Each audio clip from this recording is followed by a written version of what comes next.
All right, Aaron, heading in the gate for the Kentucky Jockey Club Race 11 at Churchill Downs, an early Kentucky Derby prep. The horse that we both like here, the 8 Instant Coffee. Talk to us about why he's going to win this race. Well, he seems to be the class of this field, right? He ran against Forte and Loggins. Two horses were very good. Of course, Forte goes on to win the Breeders' Cup Juvenile after those two faced off in the Breeders' Futurity. He got a bad start in that race. It was a large field. I think with a better break today, he's got a much better shot. He should be the one to beat here.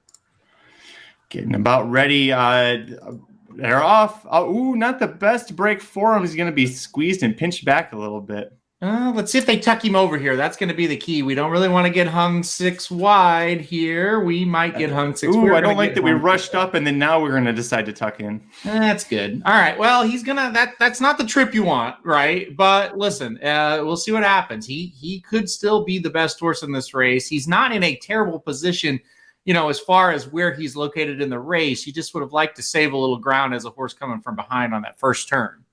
But a horse has position I do like early on here, more forwardly placed than he was in the Breeders' Futurity. The 5 Red Route 1 sitting there, the 5 horse, right in the middle of the pack, about 5th. The close proximity to his stablemate, the 4 Gigante. I think that's a great spot for him. The Breeders' Futurity, Aaron, he's way too far back early because he got hung wide. Much better setup for him here. He's got the 8 to his outside, so he's going to have to make sure, Charlie Gaffley going to have to make sure he keeps that 8 behind him. Boy, it's a cavalry charge right now. They are bunched up tight. Cyclone Mischief, the 9 horse we talked about as a long shot. This horse is sitting a great trip. He's going to make the first move here with Freedom Trail, the turf horse, coming up next. Freedom Trail, Florent Giroux still has his hands very nicely held there. That is, it's usually a scary thing when you see a jockey riding that comfortably. 8 very much under pressure here. Red Route 1 might have room, might have a horse if he can find room.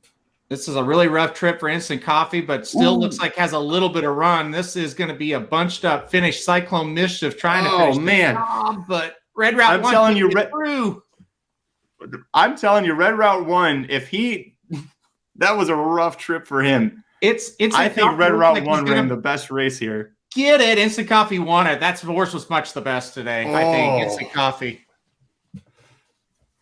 Man, a blanket. Well, except for the 2. Pretty much a blanket finish there. It looked like 8-1-5, maybe? I think, and the 3 was right there. I think the 3 was 4th.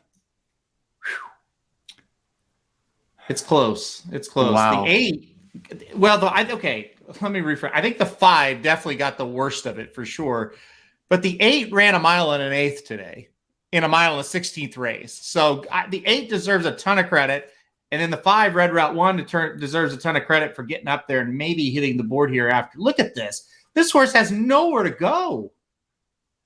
Yeah, I was watching the 5 the whole stretch there because I kept thinking just find a hole in it. A couple of times he tried to get into a position, and then the 6 at one point knocked him pretty good. And you know what? You're right, though. If you consider the start that Instant Coffee had, Aaron, he got pinched back and squeezed and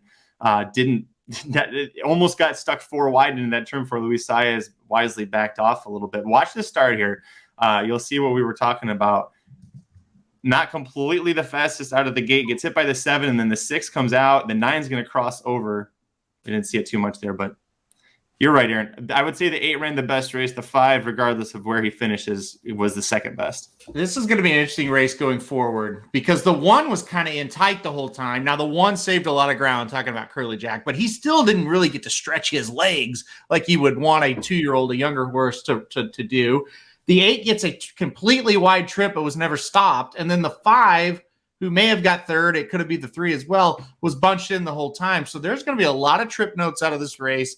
There's going to be a lot of things to kind of look at moving forward out of this. I don't know. I think this 8's for real, though. He's a son of Bolt d'Oro. He's a first crop sire, but Bolt d'Oro definitely a good 2-turn horse, especially early. And out of an Uncle Mo dam, and Uncle Mo also strong 2 turns early in his career. At least as far as looking ahead early in the 3-year-old season, the sky seems to be very high for this horse. Do you think he goes with the connection? Do you think he goes to Oaklawn or to Fairgrounds? Ooh, the 7 ends up getting third. Sorry. So that's going to be a 50-50 call for Brad Cox. He splits those horses up between Oaklawn and Fairgrounds. You wouldn't be shocked if you see him both places even. I think this one will be a Fairgrounds horse, but you just never know how he's going to split those horses up. And then he also targets that bluegrass awfully hard with a horse as well. And so you might use an Oaklawn prep to the bluegrass like he did with a horse like Essential Quality. So, and Magic, the fourth factor in this whole thing, Brad Cox has about 15 horses that are going to be on this trail. He looks loaded right now. This may not be his best. One of the horses that he has beat this horse by 7 last time out. So it's anybody's guess, I guess is the best way to put it. Yeah, Brad Cox definitely looking pretty loaded. His best 3-year-old of last year's crop, Cyberknife, also owned by Gold Square. If those silks look familiar, that's why. Multiple grade 1 winner there. Luis Saez holding up the 7. If you weren't paying attention, this guy won 7 of 11 races so far at Churchill Downs. He's been on fire. We're on fire at racingdudes.com, getting ready for the Kentucky Derby, Kentucky Oaks. Make sure you subscribe to youtube.com/racingdudes. Hit like on the video before you leave. We'll see you at the track.